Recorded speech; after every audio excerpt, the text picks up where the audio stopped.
right now, while you are sleeping. Millions of dollars in physical wealth are moving through places you have probably never heard of. Not major international terminals like JFK or Los Angeles, where thousands of tired passengers drag luggage through security lines. No, those passenger airports are actually notoriously terrible businesses.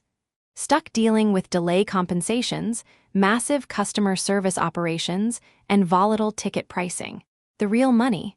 The absolute cleanest, most recession-proof cash flow in global real estate is happening on isolated strips of asphalt in places like Anchorage, Alaska, or Rockford, Illinois. These are dedicated U.S. cargo airports, and if you know how to operate one, you don't sell tickets, you don't deal with passengers. You simply own the physical choke point of global commerce. Imagine owning a toll booth, but instead of cars paying $5 to cross a bridge, massive, 400-ton steel jets pay thousands of dollars just to touch down on your concrete for 45 minutes, before the sun even comes up. A single cargo airport can process tens of millions of dollars in electronics, fresh pharmaceuticals, and e-commerce packages, clipping a high-margin fee at every single step of the process. And here is the most insane part.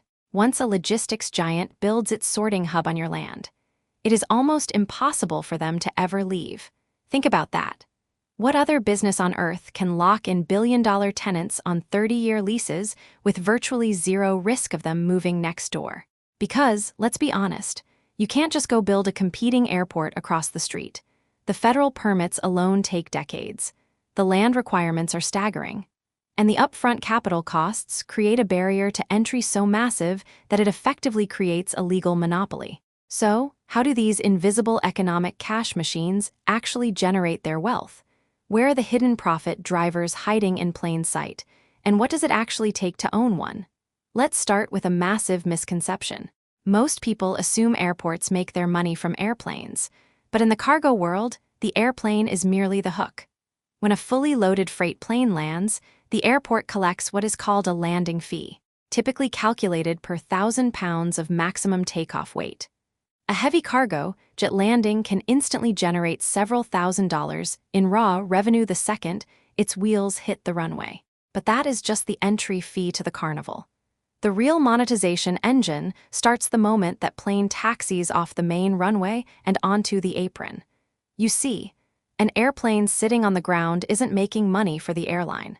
It's losing money every single minute, which means speed is the only metric that matters. And the airport owner controls every single tool required for that speed. Take jet fuel. Cargo jets consume thousands of gallons just taxiing and idling. And as the airport owner, you don't just sell fuel. You collect a fuel flowage fee on every single gallon pumped on your property. Even if a third-party company brings in the fuel truck, you charge them a fee simply for driving across your tarmac. It is pure, effortless margin. Then comes the real estate layer. And this is where the business transitions from an aviation operation into a high-yield commercial real estate empire. Cargo airlines don't just need a place to land. They need massive, specialized airside warehouses with direct tarmac access.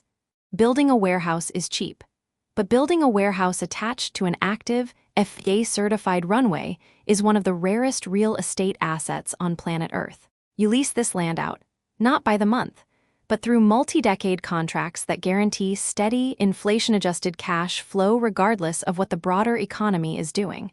If consumer spending drops, packages still fly. If the stock market crashes, critical medical supplies and auto parts still need overnight transport. But that brings us to a hidden layer that almost nobody outside of trade policy circles ever notices: the legal tax shelter known as foreign trade zones. You see, if a company imports $10 million worth of microchips from Asia into a standard warehouse, they immediately owe millions in federal customs duties. However, if that warehouse sits inside a designated foreign trade zone at your airport, the legal reality completely shifts. Products can land, be stored, repackaged, or even assembled on your property without technically ever crossing the U.S. customs border. Companies save millions of dollars in deferred taxes and tariff eliminations, and they are willing to pay massive, premium rent prices to you. just to keep their operations inside your tax-exempt perimeter, which leads directly into another massive, highly secretive revenue stream: cold chain infrastructure and hazardous materials handling.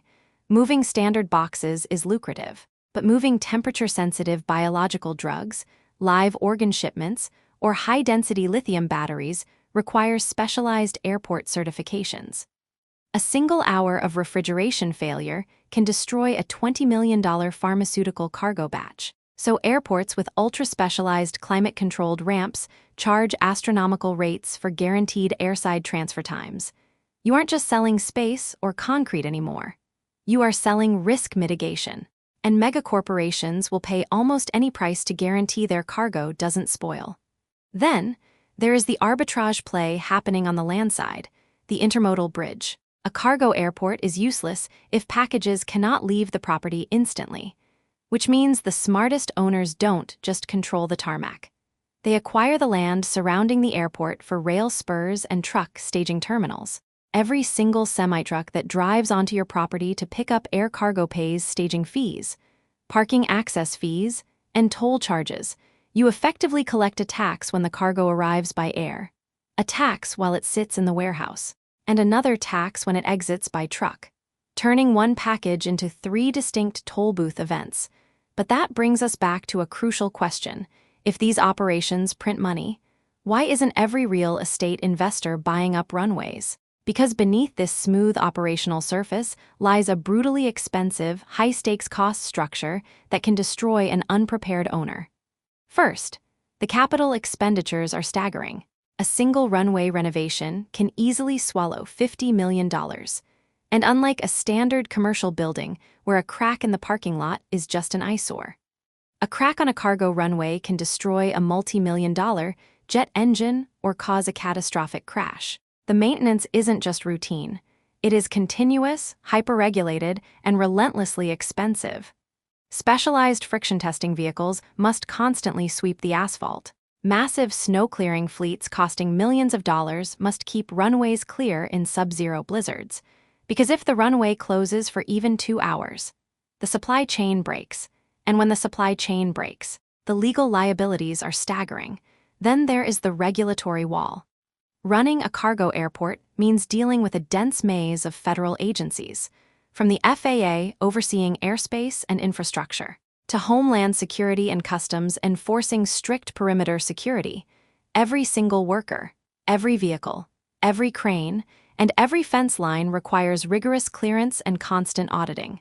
And yet, despite these terrifying overhead costs, the scale economics of a cargo airport are so overwhelming that the largest facilities operate with profit margins that standard real estate developers can only dream of. Why? Because of a phenomenon known as network density. When one major freight carrier establishes a regional hub at your airport, the ground handlers follow.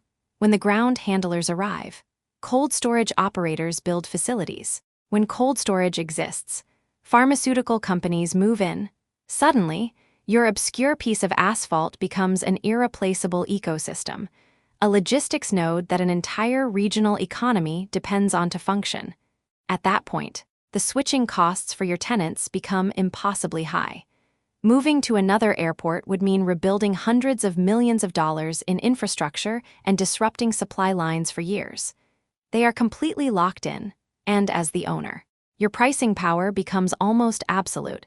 You can gradually increase landing fees, adjust lease rates, and charge premium rates for expanding tarmac space, knowing your tenants have no choice but to pay.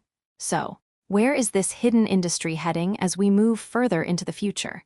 The rise of automated logistics, AI-driven ramp sorting, and high-capacity electric freight aircraft is about to revolutionize the velocity of air cargo. Airports that adapt to these automated ground handling systems will process twice as much freight in half the time, doubling their revenue capacity without adding a single square foot of expensive runway. Emerging regional cargo hubs are already beginning to drain traffic away from traditional, congested metropolitan centers, proving that location is no longer about proximity to downtown skyscrapers, but proximity to efficient supply routes. So, The next time you order a package online and it arrives at your doorstep less than 24 hours later, don't look at the delivery truck and don't think about the website.